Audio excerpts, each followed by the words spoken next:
Saka Dawa. Welcome to our full moon Saka Dawa practice today. For those of you that I'm meeting for the first time, my name is Liz Sung, and this session is offered by Tanaduk Garden. And this is a special initiative created around the theme of the Tanaduk, the Medicine Buddha's garden. So if you've been following us for a while, since the beginning, we've offered a number of seasonal Tibetan medicine programs. We've offered talks of herbalism and Dharma practice, and also these auspicious lunar day practices on every full moon, Medicine Buddha Day, and Dakini Day. So these sessions are offered openly to everyone. They can be done just for your own self-healing and to be a part of a community. So before we start, I would like to quickly just share with you about Sowa Rigpa Open University, of which Tanaduk Garden is a part of. So this is our website in progress at the moment. Here we have big group photo, although we're still missing a lot of people from our global community. This is a group photo from our recent Sowa Rigpa forum that took place in Kyoto, Japan this past fall. As I mentioned, this is still in progress, but this is just starting to outline our international communities and centers around the world.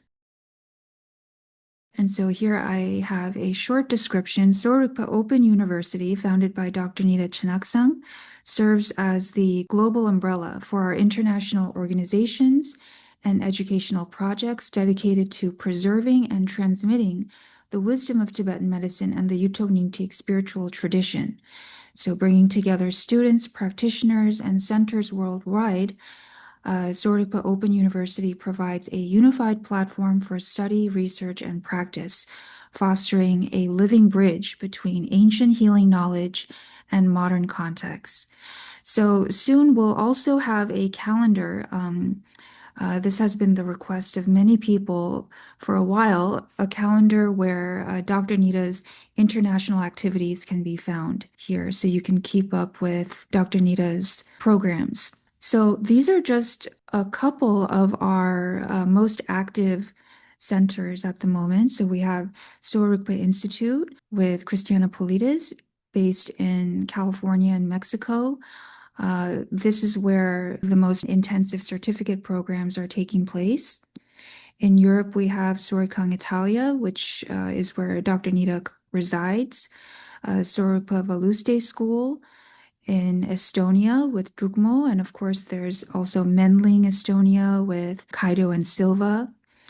We have two active groups in France, Biarritz with Sophie and Johan, and Sowa France with Elise. And then in Czech Republic, we have Nima Dawa. In Asia, we have Sowa Singapore with Jacqueline Yu, also a very active center with some intensive certificate programs. Sowa Japan with Masumi, where she has successfully certified many kunye teachers in Japan. And then we have two groups in China, Sowa Rigpa China and Sowa Hangzhou. And then in Brazil, which is where Dr. Nida will be going to in just a couple weeks, we have Utopling Brazil with Leo, and then Sowa Belo Horizonte with Renata. And then we have some amazing collaborators. In the US, we have Menla, which is associated with Tibet House, and wonderful Dr. Robert Thurman. Then Nalanda Institute with Dr. Joe Luizzo. And then in Nepal, there's the Sorg International College. And then in Czech Republic, Dr. Nida has been teaching many years at Nala Center. These are some of our physical centers that we collaborate with. And then under special projects, we have this, Tanaduk Garden, and the Sowa Rigpa Forum. So that is Sowa Rigpa Open University. Let's do some of our preliminaries to set up for our practice today. So go ahead and settle into a comfortable meditation seat. You can reach your crown point towards the sky to help elongate and lengthen the spine. Slightly open up your shoulders and chest in a relaxed way.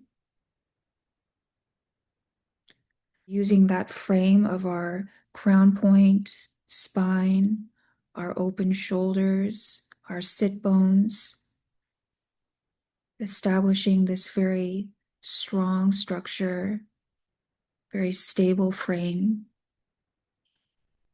And then we will just lay our soft tissue, our skin, gently on top of this frame like a piece of silk.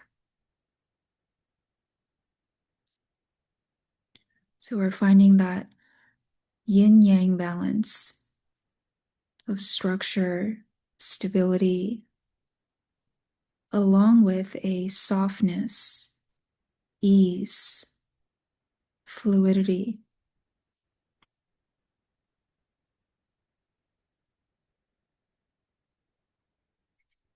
And as you connect with your breath, the flow in and out, and your heartbeat,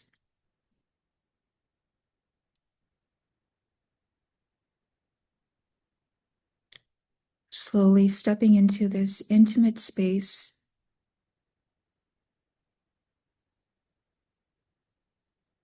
and with each exhale, relaxing more and more.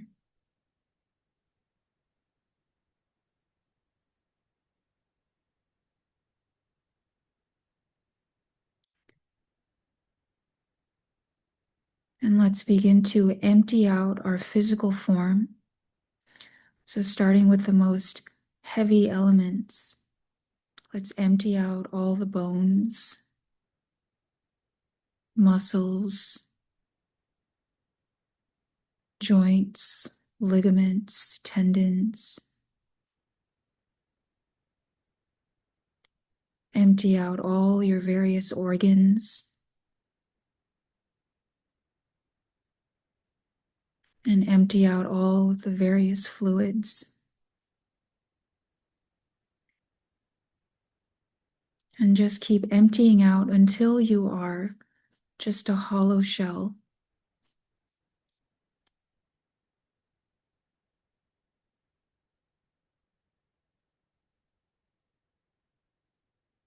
And as you shed the layers of your karmic body to reveal your Vajra body, you are also free of your usual aches and pains, your usual judgments, fixations, ruminations.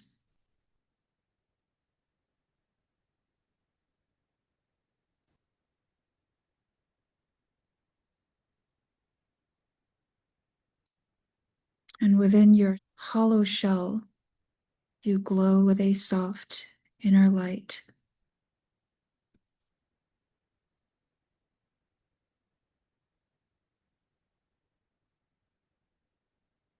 You are empty,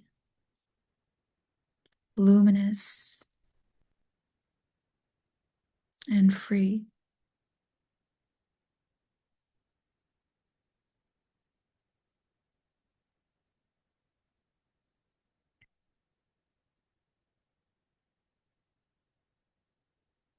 And within this hollow, empty form, bring your attention to your three queen channels.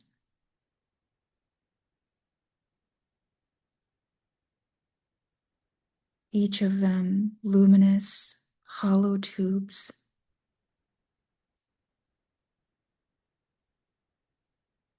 So take a moment to really clarify and stabilize this visualization. Their precise locations,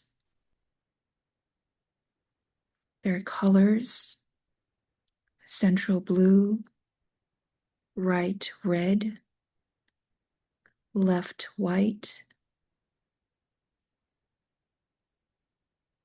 and their energies.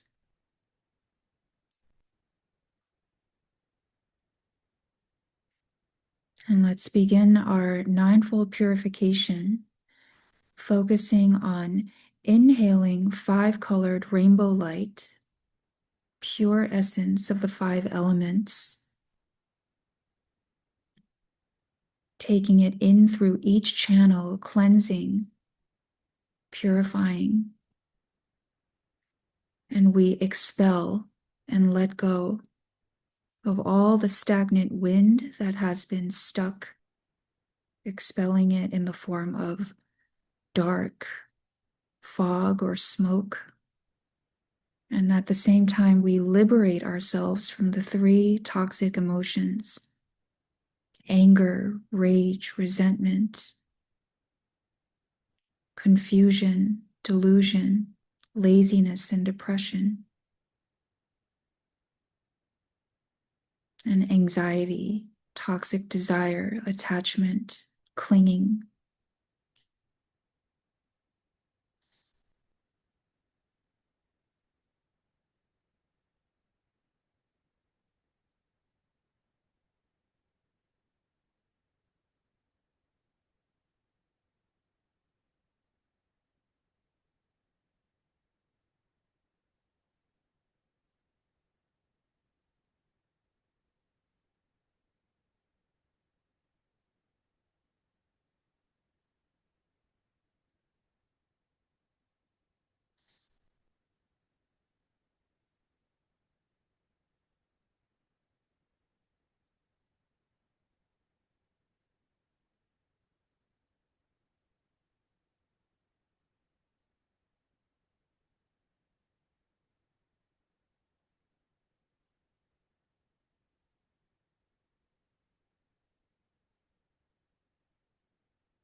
Liz, can you find the Buddha Shakyamuni's mantra? Om Muni Muni Maha Muni Soha. Om Muni Muni Maha Muni Soha. Om Muni Muni Maha Muni Soha. Om Muni Muni Maha Muni Soha. Om Muni Muni Maha Muni Soha. Om Muni Muni Maha Muni Soha. Om Muni Muni Maha Muni Soha. Om Muni Muni Maha Muni Soha.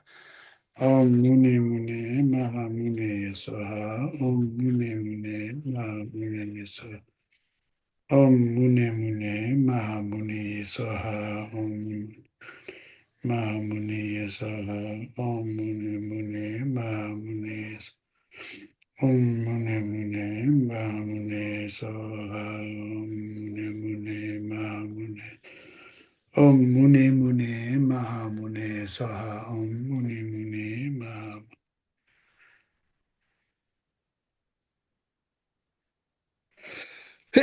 Om Muni Muni Maha Muni Soha. Om Muni Muni Maha Muni Soha. Om Muni Muni Maha Muni. Om Muni Muni Maha Muni Soha. Om Muni Muni Maha Muni Soha. Om Muni Muni Maha Muni. Om Muni Muni Maha Muni Soha. Om Muni Muni Muni Maha Muni Soha. Om Muni Muni Maha Muni Soha. Om Muni Muni Maha Muni Soha. Om Muni Muni Maha Muni Soha. Om Muni Muni Maha Muni. Om Muni Muni Maha Muni Soha. Om Muni Muni Maha Muni Soha. Om Muni Muni Maha Muni Soha. Om Muni Muni Maha Muni Soha. Om Muni Muni Maha Muni Soha. Om Muni Muni Maha Muni Soha. Om Muni Muni Maha Muni. Om Muni Muni Maha Muni Soha. Om Muni Muni Maha Muni Soha. Om Muni Muni Maha Muni Soha. Om Muni Muni Maha Muni Soha. Om Muni Muni Maha Muni Soha. Om Muni Muni